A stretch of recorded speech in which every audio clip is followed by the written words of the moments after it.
안녕하세요, 김소장입니다. 오늘은 풀빌라 현장인데요. 전부 마감이 보시다시피 노출 콘크리트예요. 예, 전부 외벽 마감이 노출 콘크리트잖아요. 그리고 일부 구간 송판 노출도 있습니다. 오늘 이 노출 콘크리트하고 송판 노출 콘크리트 대해서 좀 제가 설명 좀 드리겠습니다. 이 보시다시피 이렇게 담장하고 건물들이 전부 이렇게 노출인데, 저 처마 밑으로는 전부 송판 노출이에요. 근데 보시다시피 각, 면, 선 전부 칼같이 살았죠. 예. 이 건축은 선이고 또 각이고 면이거든요. 이 면은 평활도, 평활도가 깨끗하잖아요. 그리고 선하고 각이 딱 맞잖아요. 이게 핵심 가치거든요, 이번 현장에. 그리고 이제 이번 현장의 이제 특징이 뭐냐면, 이 설계하신 건축사님께서 굉장히 이 풀빌라하고 이 노출 콘크리트하고 콘크리트 이 재료 특성 이런 걸 굉장히 좀 잘 아시는 설계사님이세요. 왜냐하면 지금 이 정면에는 지금 전부 우리 처마 밑으로는 송판 노출 콘크리트인데, 저게 제가 일을 하면서도 감탄을 하는 게 저런 것들이에요. 왜냐하면 이 흡수율이 콘크리트는 한 5에서 15% 되거든요. 이게 뭘 말하냐면, 온도 기후 변화에 따라서, 온도하고 기후 변화에 따라서 이 색상이 달라져요. 예술이죠. 정말 예를 들어서 조금 습도가 많은 날 색깔하고 오늘처럼 조금 건조한 날하고 또 달라요. 여름 다르고 겨울 다르고, 봄, 여름, 겨울이 다 달라요. 색이 함수에 의해서. 그리고 이게 지금 우리는 오늘 이렇게 좀 현장에 있으니까 어떤 지나가시는 사모님 두 분께서 톡 튀나온 거 저런 거 억수로 좀 궁금해 생각하시더라고요. 그래서 현장 출입은 제가 안 된다고 하고 설명을 드렸는데, 저 부분 제가 조금 이따가 한번 설명 드릴게요. 여기가 이제 중정이에요. 중정이고, 이제 저쪽으로 이제 야외 또 중정 자쿠지 이렇게 될 건데, 여기도 보시다시피 송판 노출 콘크리트하고 노출 콘크리트하고 같이 선을 분리를 했잖아요. 정말 예술이잖아요. 이게 온도하고 습도 변화에 따라서 흡수율 때문에 이게 색이 싹 변해져요. 그리고 우리가 이 코팅을 저희들이 그 발소 코팅을 했어요. 발소 코팅. 예. 그래서 일반 코팅 하는 것보다 오물도 잘 안 묻고 또 오래 가죠. 강도가 있으니까. 우리 그 저 문 같은 거 만들 때 왜 저 발소 도장 하잖아요. 예. 그래서 콘크리트에 발소 코팅을 했습니다, 저희가. 예, 여기가 이제 저희 수영장이에요. 물론 이제 하지 요거 이제 걸어놓은 거 자를 거예요. 오픈 시킬 거거든요. 그래서 보이드 공간이 돼요. 여 위에 이제 아까 툭 튀어나온 거 있는데, 그게 콜드 드래프트 때문에 그래요. 예, 그건 콜드 드래프트에 대해서 제가 좀 설명을 드릴게요. 여기는 이제 거실인데, 거실 위에도 이렇게 쭉 천창이 있죠. 천창이 쭉 있으면서 저 뒤에 또 수영장이거든요. 이제 도로가에서 본 게 이제 이거예요. 이거고, 그 이제 바로 뒤에 이렇게 수영장이 있어요. 천창이. 이게 뭐냐면 이제 겨울에 콜드 드래프트에서 이제 제가 설명을 드리려고 하는데, 겨울에 이제 여기 실내는 따뜻할 거잖아, 그죠? 대류 흐름에 의해서 그 따뜻한 이제 열이 올라오거든요, 이거. 그런데 밤에 하늘은 우주의 온도가 마이너스 270도예요. 네, 저 우주의 온도는. 그래서 저 우주의 온도가 마이너스 270도인데, 이게 밤에 되면 여기에 있는 따뜻한 공기를, 열을 싹 빨아먹어요. 그러니까 우리 겨울에 밖에다가 왜 자동차를 세워놓으면 아침에 일어나면은 성의가 확 끼잖아, 그죠? 그게 우주에 있는 마이너스 270도가 자동차에 있는 열을 싹 뽑아가지고 표면이 냉기가 돼갖고 그렇게 이제 성의 얼음이 끼는 거예요. 그래서 우리 수영장도 그래 할 수 있으니, 그걸 이제 없애주는 방법이 이렇게 이제 벽체가 하나 있으면 열을 뺏어갈 때 여기 이제 커버를 해주는 거예요, 이 벽체가. 그러니까 이제 저희들이 이제 저 공사를 하면서 이 도면을 보면, 야, 이 설계한 건축사께서 정말 이게 고민을 많이 하고 신경을 많이 썼다, 그런 거를 이제 읽을 수 있는 거죠. 이런 거를 보면 수영장 딱 위치에 그래 돼 있잖아요. 그래서 또 현장에서는 시공할 때 이 습기, 이게 온도 변화에 의해서 이제 습기가 물방울이 똑똑 떨어지면 안 되기 때문에 이게 결로 드레인을 만들어 놨어요. 만일을 위해서. 예. 기술적으로 굉장히 어려운 겁니다, 이런 것들이. 그래서 풀빌라 하시는 분들, 실내 수영장 있는 분들이 굉장히 어려운 게 습기, 정말 물 질질 떨어져, 그다음 마감재 안 좋아, 정말 애를 많이 먹는데 이제 그런 걸 다 고려해서 최대한 이제 작업을 하고 있는 거예요. 그리고 이제 그렇지 못한 구간들이 또 있는데 그런 구간들도 굉장히 고민들을 또 많이 해놨어요. 저기도 수영장이 하나 있는데 또 이렇게 설계를 해서 정말 이런 것들을 보면 이게 종합예술이에요. 그래서 또 이 지붕에 대한 어떤 방수층도 보면 정말 신경을 많이 써서, 그리고 저희 시공에서는 보시다시피 이렇게 선하고 각이 쫙 딱 막혀 지금 깔끔하게 떨어지게끔 그렇게 저희가 지금 작업을 하고 있는 거예요.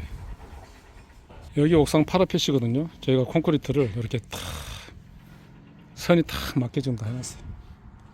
이 담장도 보면 쭉 도르면 이게 100m예요. 담장만.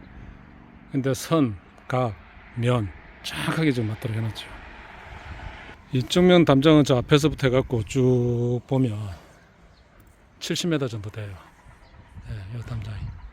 이 선도 칼같이 지금 일자로 맞춰놨어요. 저희가 이제 옥상 이 단열을 인버티드 루프 시스템이라고 내부에서도 단열합니다. 근데 외부에서도 이렇게 이제 단열하는 게 인버티드 루프 시스템인데, 여기서 이제 저희가 또 무근을 쳐서 또 구별을 잡아요. 그리고 이 위에는 EPS를 또 보호를 합니다. 왜냐면 그게 태양열을 이제 여름에 한여름에 받으면 이 콘크리트가 복사로 인해서 한 70도씩 이래 올라와요. 그러면 이제 SPS 이 학계 논문을 보면 얘 단점이 볼록 튀어나고 평창을 해버려요. 이게 뭐 온도 조금만 한 노출돼도 이거 올라와요. 실험해보면. 그래서 이제 그런 EPS로 이렇게 이제 보호를 하는데, 건축 설계에서 이걸 굉장히 지금 잘 하신 거예요. 설계사님께서, 건축사님께서 그런 걸 계산해서 한 번 더 위에 EPS로 보호를 해라. 그리고 탓을 해라. 그리고 이제 또 시공에서는 저희들은 이제 공학이잖아요. 건축공학. 그러면 이제 여기에 뭐 액체 방수 이해를 하고, 그 다음에 비노출 우레탄 방수를 하고, 그 다음에 이제 단열재를 하고, 이제 무근을 치고 이렇게 돼 있는데, 저희는 이제 PE 필름을 또 깔아요.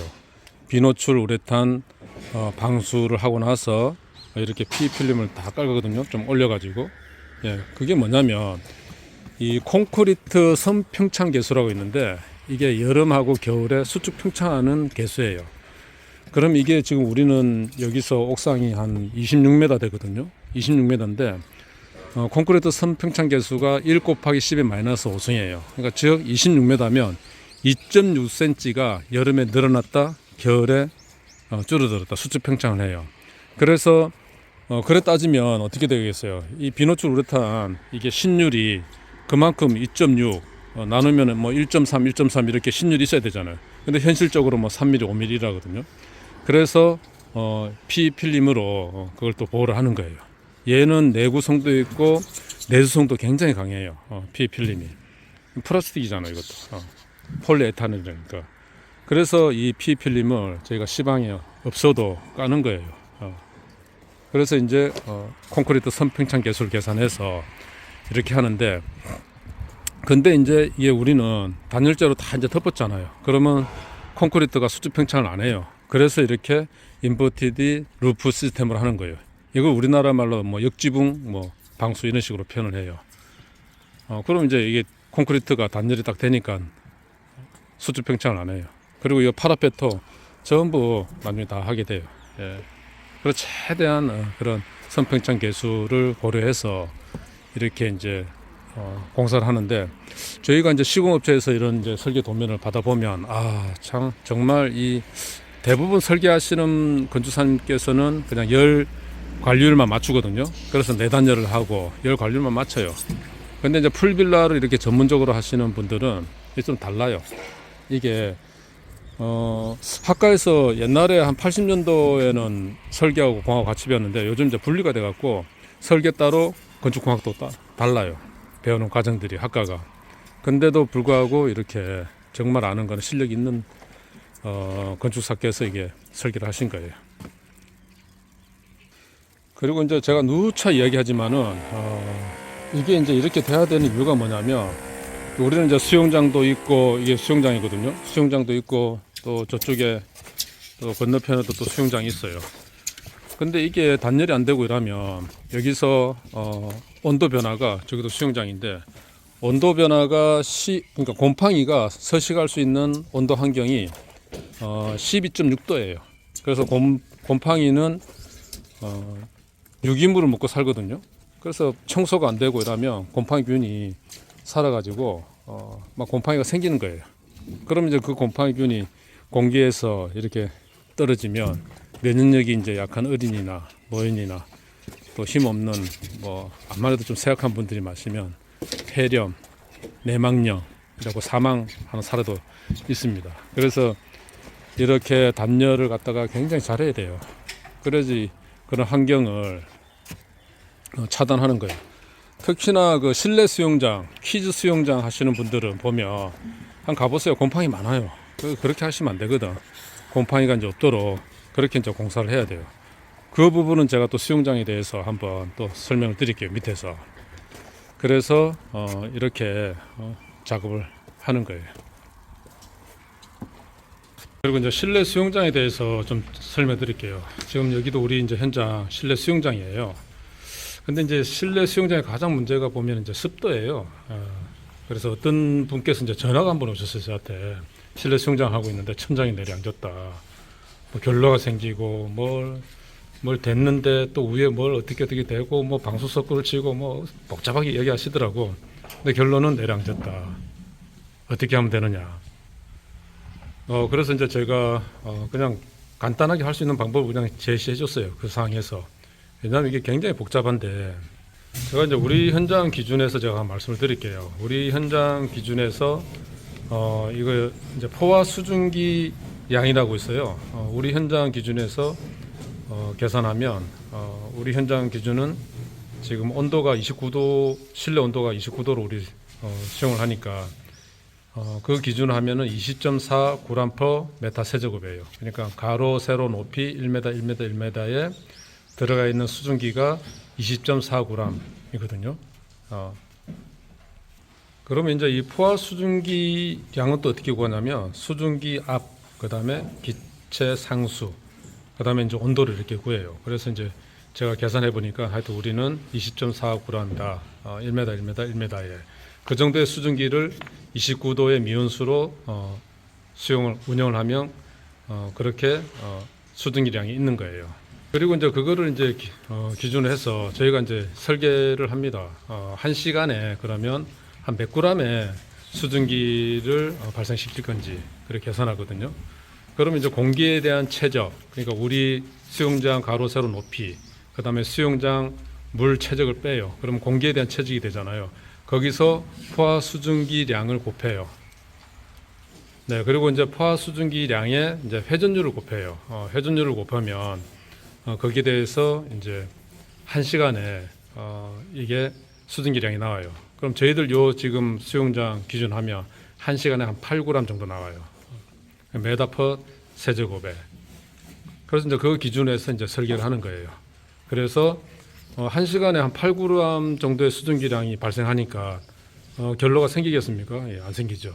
예, 그래서 쾌적한 환경에서 수영을 즐길 수가 있거든요. 실내 수영장은. 그렇게 이제 모든 거를 이제 하는 거예요. 그래서 열 교환도 시키고. 우리 보시다시피 전부 이게 다 유리창이에요. 제가 서 있는 여기도 통유리창이고. 그럼 유리창에 습기가 얼마나 많이 차이겠습니까? 잘못하면 결로가 생기거든요. 이 곰팡이가 이제 생길 수 있는 환경은 12.6도고 거기서 이제 약간의 차이는 있지만 환경 조건에서 플러스 마이너스예요. 그러니까 이제 유리창 같은 경우에 결로가 생기면 뭐 목욕탕 가보셨잖아요. 막 천장에서 물 쭉쭉쭉 떨어지고 이 창문에서 막 물이 그냥 줄줄 맺히고 뭐 전설의 고향도 아니고 으시시하고 또 불쾌해요. 그다음에 천장에서 결로수가 또 뚝뚝 떨어져 갖고 머리에 몸에 닿으면 차가운 게 막 그냥 굉장히 불쾌하잖아요. 그런 현상들이 없게끔 공사를 해야 돼요. 그래서 저희도 위에 이렇게 이제 천창이 있지만 저기에 눈에는 안 보이지만 드레인 구배가 돼 있어요.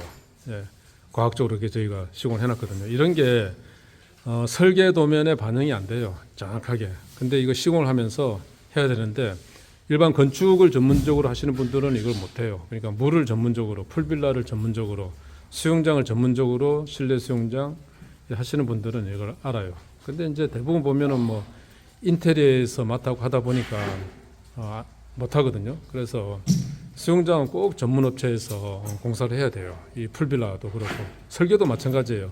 설계도 풀빌라 전문 설계사님들한테 이걸 맡기셔야 돼요. 왜냐하면 그래서 이제 풀빌라 전문적으로 이제 설계하시는 건축사님들이 도면을 보면 달라요, 내용이. 우리 여기 같은 경우도 유리와 유리 사이에 폐하 공간 있잖아요. 폐하 공간 있잖아요. 유리와 유리 사이에 그 공간이 있는데 예를 들어서 일반 건축 도면들을 보면 뭐 그냥 6mm, 6mm, 6mm 이렇게 해요. 그럼 공기 파장이 똑같아서 이 차음 효과가 없습니다. 막 소리가 막 이렇게 밖으로 나가거든요.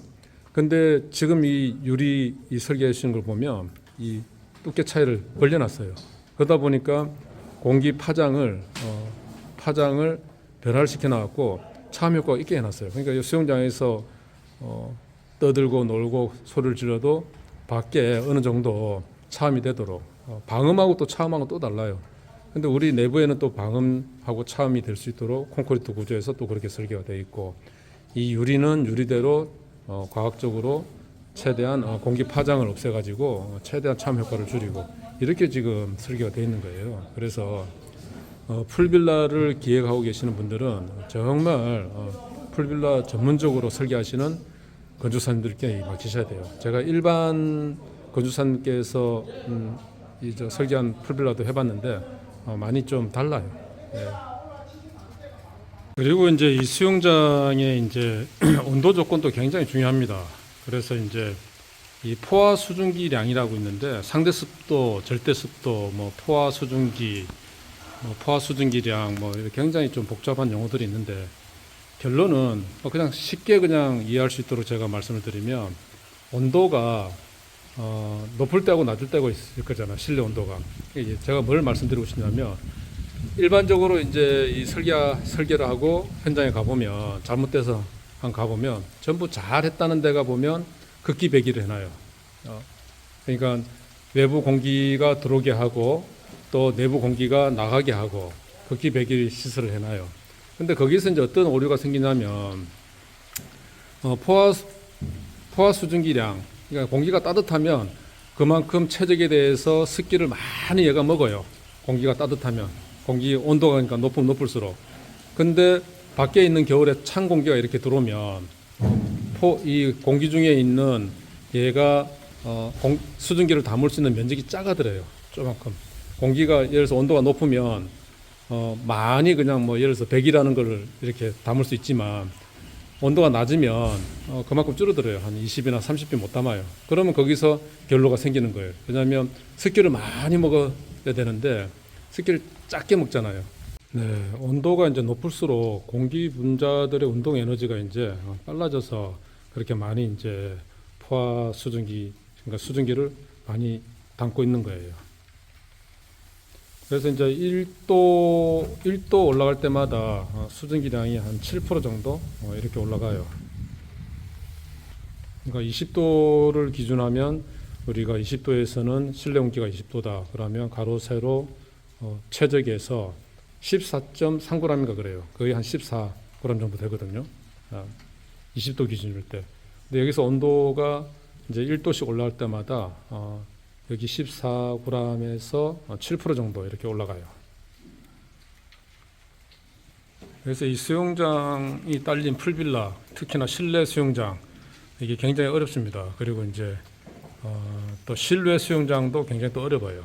풀빌라 현장에서 야외 수영장, 또 미온수, 온수 수영장 이게 굉장히 어렵습니다. 그래서 최근에는 이제 저희가 겨울에 온천처럼 또 야외에서 즐길 수 있는 그런 이제 공사들도 하거든요. 굉장히 이게 좀 전문 분야에서 꼭 전문 분야에서 설계는 꼭 전문적으로 하는 풀빌라 공사를 전문적으로 설계하는 그런 설계사님들에게 의뢰를 하시고 시공도 풀빌라를 전문적으로, 근데 풀빌라에서도 이 물 관련된 공사를 전문적으로 같이 소화할 수 있는 그런 업체에 공사를 맡겨야지 경제적으로 할 수 있습니다. 돈을 많이 준다고 되는 거 아니거든요. 네, 그래서 지식과 기술이 있는 데에다가 풀빌라는 설계도 하고 시공을 하셔야 됩니다. 이 돈을 억만금을 줘도 이 내용을 모르면 그거는 뭐 작품이 될 수가 없어요. 네. 사춤을 안 하고 탁 떨어지게 하는 이유가 뭐냐면, 사춤을 하면 처음에는 뭐 잘 몰라요. 근데 시간 지나면 이게 클릭이 다 갑니다. 사춤에서. 모든 창호들이 사춤이 없어요. 그냥 탁 그냥 꼽으면 들어갈 수 있거든요. 그리고 코킹하고 열심히 코킹하면 딱 될 수 있도록. 자, 이제 그렇게 좀 하고 있습니다. 벽체 이런 골조도 전부 이렇게 목재로 안 하고 스틸로 하냐면, 목재로 하면은 뭐 나중에 습기라든지 이런 게 세월이 지나면 틀어지고 또 벌레 생기고 냄새 나요. 그래서 전부 이렇게 목구조로 안 하고 이렇게 강구조로 합니다. 이런데도 마찬가지로 목구조로 했다가는 나무에서 먹는 함술이 있거든요. 그러니까 꿉꿉하고, 목구조에서 사시는 분들은 아마 느낄 거예요. 세월이 지나면 지날수록 꿉꿉하고 뭔가 좀 썩는 냄새 같은 게 나고, 뜯어보면 완전 곰팡이고 막 그런 게 굉장히 많을 거예요. 그래서 저희가 이렇게 완벽하게 보다시피 코킹만 탁 하면 뭐 사춤이라는 게 없잖아요. 아까도 이야기했지만 대부분 한 10cm씩, 많게는 뭐 어떤 데는 20cm, 잘하는 데가 한 50cm. 그래갖고 막 미장은 몰타를 였습니다. 근데 기본적으로 이제 이 노출 콘크리트 마감이 아닌 데는 또 한 뭐 1.5이라고 한 3cm 정도 예를 좀 편차는 있는데, 저희는 이게 이제 노출 콘크리트 마감이 되다 보니까 그냥 탁 이렇게 하는 거예요.